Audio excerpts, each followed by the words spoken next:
Certainly with D&D, I'm a narrative player. I consider myself a narrative player. I consider myself a narrative DM. I love encounters. I mean, that's the wargaming influence coming in. I love fighting dragons. I love utilizing miniatures. But I'd say in a given night, an average Fritz adventure, that would be maybe like 30 or 40 minutes out of like a 3 or 4 hour gaming session. You know, there's going to be some encounter that's going to be very, very interesting, very, very tactical, but it's not hack and slash. Not that there's anything wrong with a hack and slash adventure. So I want to do something completely opposite for this podcast. I want to break down D&D into the math hammer, and I want to understand the ability to build dice pools and the ability to gain bonuses and just how important this is.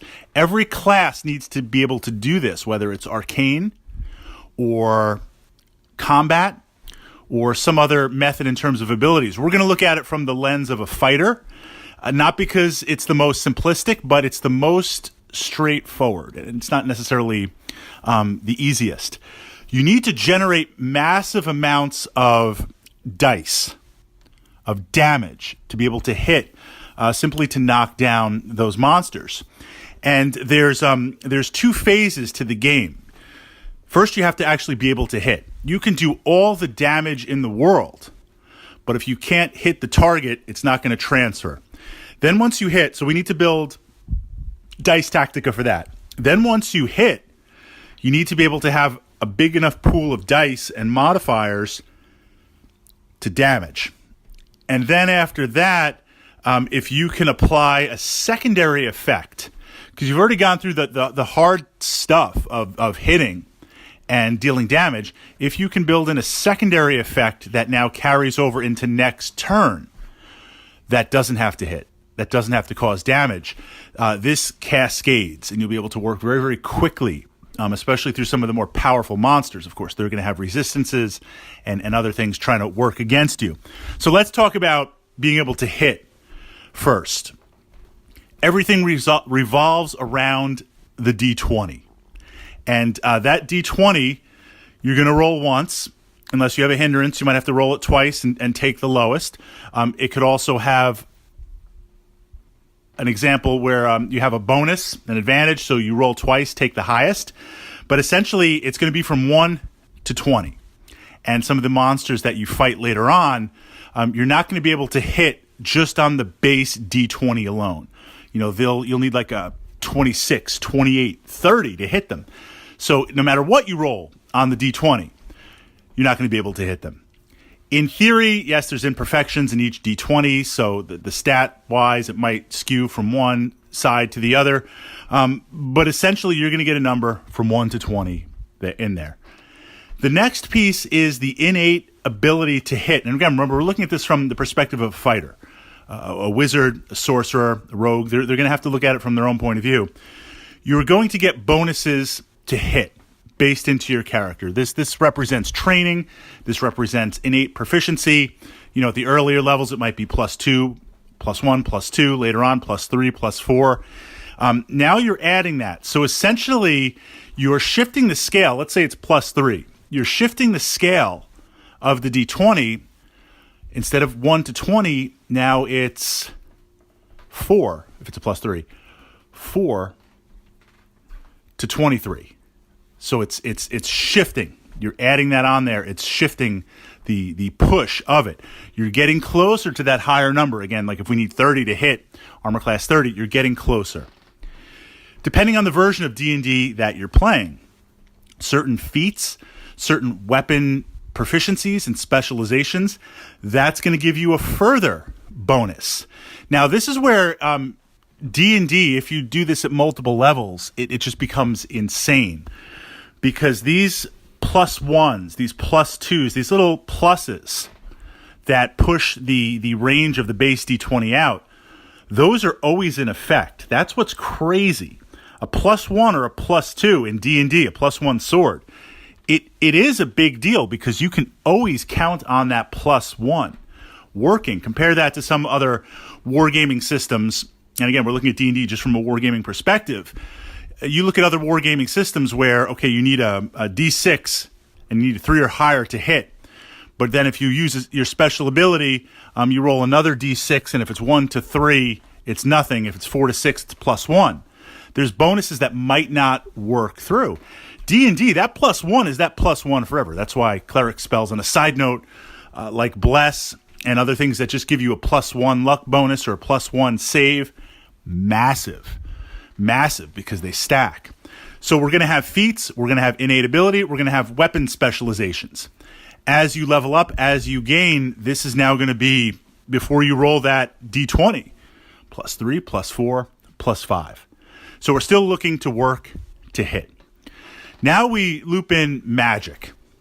And with magic, there's going to be constant effects, such as if you're holding that +1 magic sword, you've got that +1. It's good the entire time. I mean, maybe it's even good if it's in your belt. As long as you've got the sword, +1. Spell effects that last a certain duration or a certain time, they'll wear off, but for the sake of combat, they're in effect. So those bonuses now get added on. You want to look, as you level up and as you build your character, how can you get the most bonuses to hit? Because you have to hit first. Before we get into anything else, you got to hit. Got to hit the target. So now we move to damage, because you landed that blow or you hit. And some things like magic spells, they auto hit. Something like magic missile completely bypasses that. So now you can just go right on to damage. Lightning bolt, the classic lightning bolt fireball, D&D spell. You've kind of arrived there as a wizard when you start to be able to cast these spells. If you can line them in the area of effect for the lightning bolt, or you can hit them with the blast, you don't have to hit. Now, there might be evasion, there might be resistances, that's kind of secondary. But sometimes you can bypass the hit altogether. Now when we get to damage, you generally, from a fighter's perspective, you want to get the biggest chance of dice that you can. A D6 for a short sword, a D8 for a long sword, that's a big difference. That's a possibility of 2 extra points of damage. That's where we want to go. If I can get a D10 or a D12 on there for damage, that's where we want to go. That initial damage dice tied to the weapon, tied to the attack, you want to look to get the biggest that you can. Now, often a 2-handed weapon will deal more damage, but you can't have a shield. There might be some armor restrictions going on. You're going to need to balance that out with the need for armor class and other things, 1-handed versus 2-handed, or if you're going like a heavy crossbow, it takes longer to reload, does more damage, pushing that out, exploring it from that perspective. But generally, I want to try and start with that highest value dice that's possible. I want that D8, D10, D12. Certain characters, like a wizard, you might only be able to do D4 because it's a dagger or a sling, but you have the magic.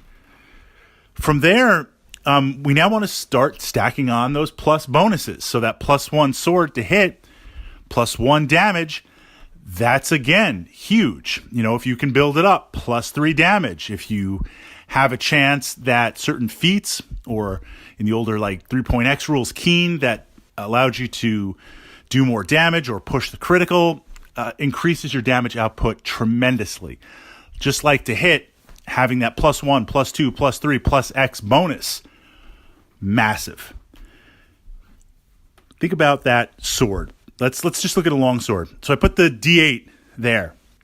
I then kind of add, based on the magic and based on some feats, I would do 1d8 damage +3 for inherent magical bonuses and whatever else. Now you want to look and say, how can you stack on other dice to add to that?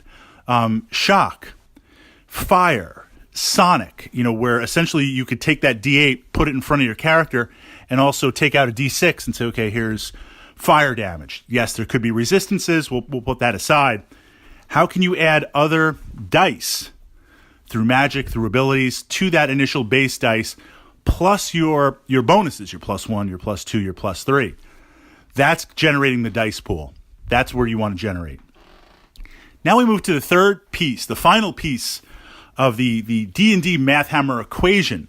And this is naturally a little bit harder to do. You're going to have to look at magic items. You're going to have to look at feats. but the perfect example is poison. First, you got to land the hit. You land that. Then do the base damage. Then you possibly do poison damage. Maybe there's a saving throw. Maybe there isn't. But as soon as you initiate that poison damage, or it could be a slow type spell, it could be some ability where it causes a bane against the monster. So when they roll a d20, they got to roll 2, take the lowest.